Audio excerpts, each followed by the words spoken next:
하나님은 지금 그 문제를 모르시지 않아요. 그 아픔을 모르시지 않고 그 질병을 모르시지 않아요. 그 어려움을 모르시지 않아요.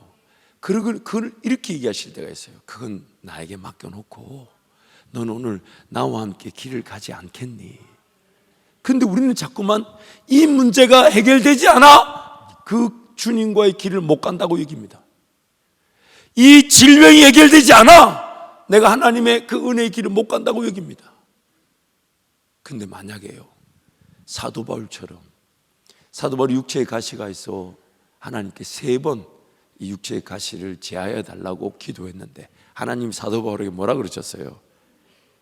내 은혜가 네게 족하다. 심지어 더 이상 내게 그것을 강구하지 말라. 무슨 얘기죠? 내가 지금 풀고자 하는 질병, 인생의 문제, 어려움에 대해서 하나님은 너 그거 나에게 더 이상 구하지 말라. 그런데 우리는 그 문제 풀리지 않으면 내가 주님 은혜의 길 못 따라갑니다. 그 질병 해결되지 않으면 난 주님 교회 섬기기 어려워요. 내 직장 상황이 좀 녹록해야지. 내 직장도 지금 어려운데 지금 어떻게 선교 갑니까? 그러다 보니까 내 은혜가 네게 족하다 하는 그 문제에 붙들려서 은혜 없이 살아가고 있을 수 있습니다. 하나님의 은혜가 없이 내 문제에 내가 붙들려 있을 수 있습니다. 그리고 더 놀라운 거 알려드려요.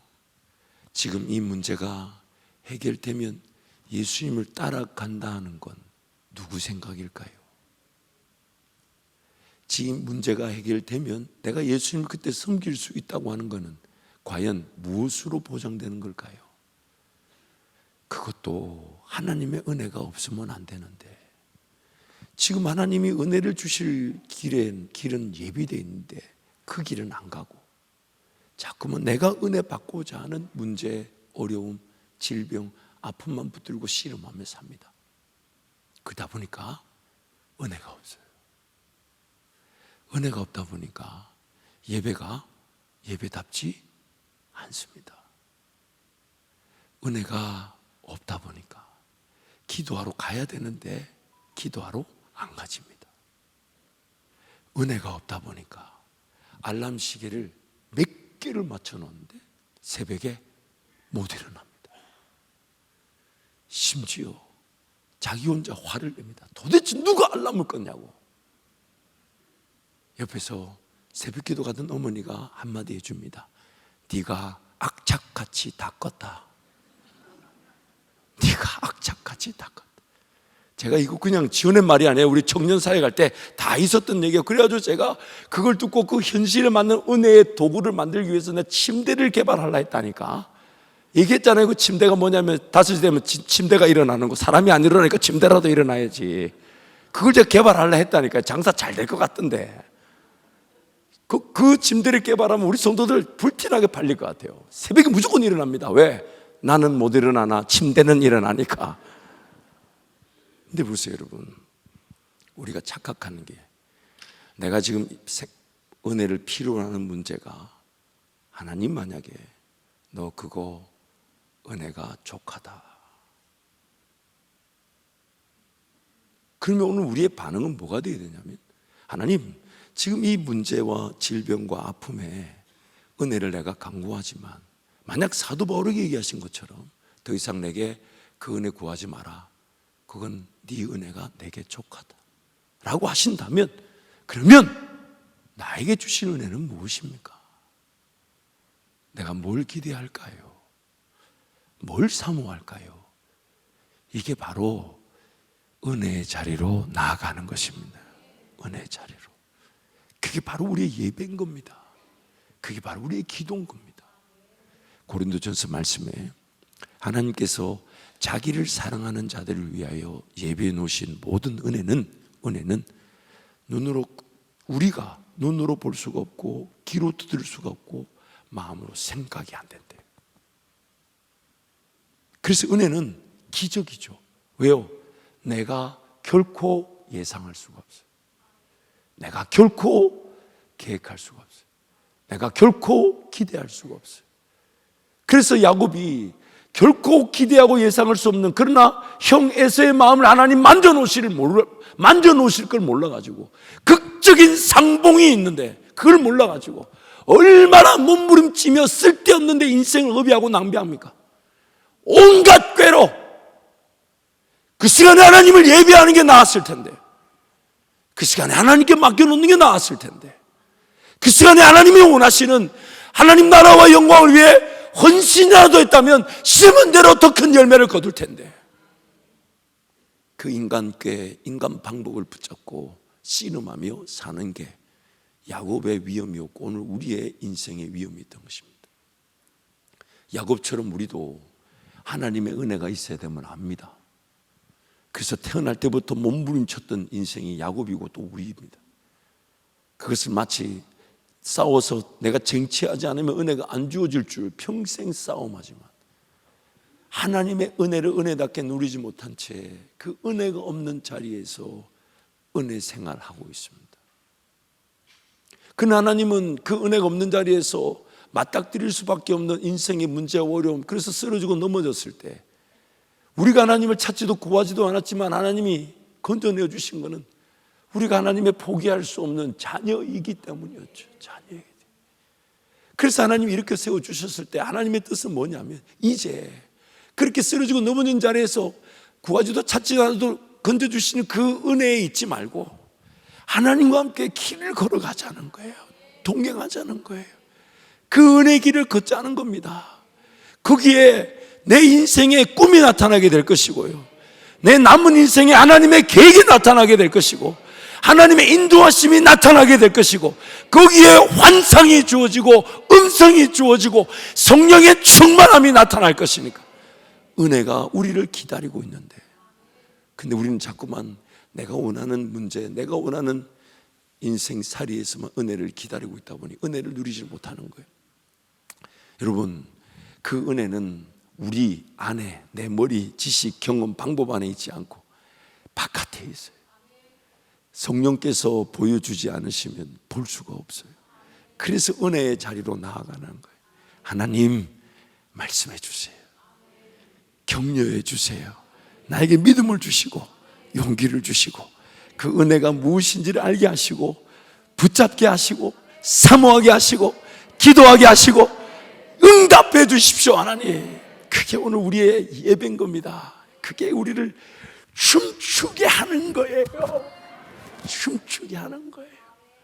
여러분, 최근에 제가 우리 다음 세대를 위해서 기도하면서, 하나님 도대체 다음 세대를 위해 어떻게 하면 좋습니까? 출생률도 줄어간다 하고 인구수도 준다 하고, 그러나 하나님은 하나님의 분명한 부흥의 원리가 있을 텐데 다음 세대를 어떻게 하면 좋습니까? 하는데 하나님 저에게 아무것도 이루어지지 않았지만 한 문장을 딱 들려주시는데 제가 거기에 완전히 꽂혀가지고 얼마나 행복한지 몰라요. 그리고 그것이 이루어질 게 믿어지고 아직 나타나지도 않았는데 하나님 저에게 한 문장 딱 얘기해 주니까 그게 얼마나 행복한지. 맞습니다. 하나님, 그거네요. 정말 마음 같아서는 안 가르쳐 주고 싶지만 여러분 듣고 싶어 하는 것 같아서, 듣고 싶으세요? 궁금해요? 주님 저에게 감동을 주신 이거였어요. 다음 세대를 위해 예배가 놀이가 되게 하라. 예배가 놀이가 되게 하라. 예배가 놀이가 되게 하라. 그래가지고 이제 혼자서 꿈을 안고, 그러면 놀이터가 필요하잖아요. 놀이터가. 그래서 우리 다음 세대를 위해서 어떤 놀이터, 예배를 위한 놀이터는 어떤 걸까? 그래서 꿈을 꾸기 시작하고, 다른 제3세계나 미국이나 이런 유럽권에 그 다음 세대를 위한 예배 놀이터들을, 예배터들을 쫙 살펴보기 막 가슴이 뜨거워져요. 그래서 하나님 이를 위해서는 사람도 붙여주시고, 그 음악 감독도 있어야 될 것 같고, 조명 감독도 있어야 될 것 같고, 음향 감독도 있어야 될 것 같고, 가슴이 뜨기 시작해요. 여러분, 우리 인생이 그런 거예요. 빌립보서 2장 말씀에 뭐라고 얘기하셨습니까? 하나님께서 우리 안에 일을 행하실 때에 너희에게 마음에 소원을 두고 행하게 하시나니. 그래서 여러분, 오늘 우리가 하나님 앞에 예배의 자리에 달려나와 기도하지 않으면 그 은혜를 볼 수가 없는 이유가 있습니다. 왜? 하나님께서 가르쳐 주시는 것이 기도의 자리가 아니면 언제 깨닫게 됩니까? 언제? 그리고 한번 가정해 봅시다. 만약 내가 기도하지 않고 하나님 앞에 은혜를 간구하지 않은 채 꿈이 나타나고 비전이 나타나고 그게 실현된다고 생각해 봅시다. 내가 구하지 않았는데 하나님이 일을 해결해 주시고, 내가 구하지 않았는데 물질이 주어지고, 내가 구하지 않았는데 승승장구한다고 생각해 봅시다. 그러면 나를 괴롭히고 있는 죄는 괴롭히지 않는 채로 가만히 있을까요? 성경이 이렇게 말해요. 그래서 그 무너짐이 심할 뿐이라. 내가 기도하지 않으면요, 사실 신앙생활, 교회생활 아무도 할 필요 없어요. 왜? 기도 안 해도 하나님이 다 해결해 주시고 채워주시는데. 그런데 하나님 그분 앞에 사랑의 고백이 사라지죠. 내가 예배하지 않고, 내가 기도하지 않고, 내가 하나님을 찾지 않는데 하나님이 따박따박 일해주면 과연 우리가 하나님 사랑합니다, 하나님 기다립니다, 하나님 앞서가실 거니까 인내하겠습니다, 다 사라집니다. 인생 자체가 아무 의미 없어져 버려요. 그래서 하나님은 기도하지 않아 쓰러진 자리에서 자녀라는 이유로 포기하지 않고 살리신 것은, 이제 은혜 없는 자리에 머물지 말고 은혜 있는 자리로, 은혜 앞으로, 은혜 앞으로, 은혜 앞으로 담대히 나아갈지니라. 은혜 앞으로 담대히 나아갈지. 하나님이 지금 그걸 우리에게 기대하고 계신 거예요. 그리고 그 은혜 앞에 나가면요, 내 약점이 예수님의 강점이 되더라는 거예요. 내 실패가 하나님 그분이 일하시는 기회가 되더라는 거예요. 심지어 내 죄로 말미암아 쓰러진 것도 하나님 그분께 아무것도 필요치 않고 용서함을 바라는 것으로 하나님의 새로운 일이 시작되게 하시더라는 거죠. 그래서 오늘 우리는 그 약점, 그것이 강점이 되는 놀라운 은혜의 원리 안에 삽니다. 왜냐하면 세상은요, 리더십에서 그 누구도 약점을 강점으로 바꾸려 하지 않습니다. 왜냐하면 약점이 강점이 될 수가 없어요. 그래서 하나님은 강점으로 일하는 걸 찾지 않으세요. 약점, 약한 자, 미련한 자, 어리석은 자, 천박한 자, 비천한 자, 인생이 더 이상 내 힘으로 살 수 없다고 하나님 앞에 엎드리는 자, 약할 그때가 곧 강함이라. 약할 그때가 곧 강함이라. 심지어 우리가 열심히 살아났지만 죄로 말미암아 쓰러지고 지난날 했던 상처, 부끄러움 이런 것들이 이제 하나님 앞에서 겸손의 장치가 되지 않습니까? 하나님, 나 같은 게 뭐라고 이렇게 사랑하고 그렇게 버려져도 마땅한 죄인인데 다시 기회를 주시고, 하나님, 저는 아무것도 아닙니다, 저는 아무것도 할 수 없습니다, 저는 하나님 나 이 시간 기도할 수 있도록 품어주시는 것만 해도 감사합니다 하는데, 하나님은 자꾸만 일이 되게 하시더라는 거예요. 일이 되게 하시더라. 만남의 길을 열어주시고 창조성을 가르쳐 주시고 재주를 주시고, 심지어 내가 일할 능력뿐만 아니라 내가 일을 하지 않아도 일이 되게 하시는 놀라운 능력도 가지고 계신 분이 우리 하나님이세요. 그래서 우리 하나님이 그렇게 내가 약할 그때가 강함이라고. 그래서 고린도후서 오늘 본문 12장 말씀 우리 함께 선포합니다. 여러 계시를 받은 것이 지극히 크므로 너무 자만하지 않게 하시려고 내 육체의 가시 곧 사탄의 사자를 주셨으니 이는 나를 쳐서 너무 자만하지 않게 하려 하심이라. 이것이 내게서 떠나가게 하기 위하여 내가 3번 주께 간구하였더니 나에게 이르시기를 내 은혜가 내게 족하도다. 이는 내 능력이 약한 데서 온전하여 짐이라 하신지라. 그러므로 도리어 크게 기뻐함으로 나의 여러 약한 것들에 대하여 자랑하리니 이는 그리스도의 능력이 내게 머물게 하려 함이라. 그러므로 내가 그리스도를 위하여 약한 것들과 능력과 궁핍과 박해와 공고를 기뻐하노니 이는 내가 약한 그때의 강함이라. 아멘. 전혀 원하지 않았지만, 뜻하지 않았지만 인생의 그 아픔과 상처를 겪었을 때가 있고, 어쩌면 지금도 겪고 계실 수도 있습니다. 근데 그것은 하나님의 분명한 뜻이 있습니다. 2가지인데요. 첫 번째, 그 일을 그렇게 겪어내고 지금 겪어가고 있지 않다면 내 약함이 무엇인지 모른 채 살았을 것입니다. 그래서 나중에 뭔가 인생이 이 정도면 괜찮하다 싶을 때 그때 그 약함이 우리를 무너뜨리는 거예요. 여러분, 자식을 둔 부모가 자식이 아버지 나 이거 하고 싶어요, 저거 하고 싶어요, 그 열심히 뭔가 하고 싶어하는 자세를 보일 때 너무 반갑지만, 그러나 자식이 만약 고질적인 질병이 있고 장애가 있다면 자식이 지금 뭔가 성한 팔 다리로 하겠다는 것보다 고질적인 질병과 장애를 먼저 고쳐주기를 원하실 거예요. 마치 그릇이 담겨져서 주인의 쓰심에 기쁨의 영광의 도구가 되어야 되지만 그릇이 더러우면 담겨져서는 안 되고 뭐부터 해야 됩니까? 깨끗해져. 그래서 오늘 하나님의 관심은, 그래서 오늘 우리에게 율법을 먼저 주신 것은 우리의 더러움, 우리의 문제, 우리의 질병, 우리의 죄악을 깨닫도록 하기 위해서, 깨닫도록. 그리고 깨닫는 자들마다 예수께로 나아갈 때 성령께서 정결하게 해주시고 예수의 영을 거기에 부어주시는 거잖아요.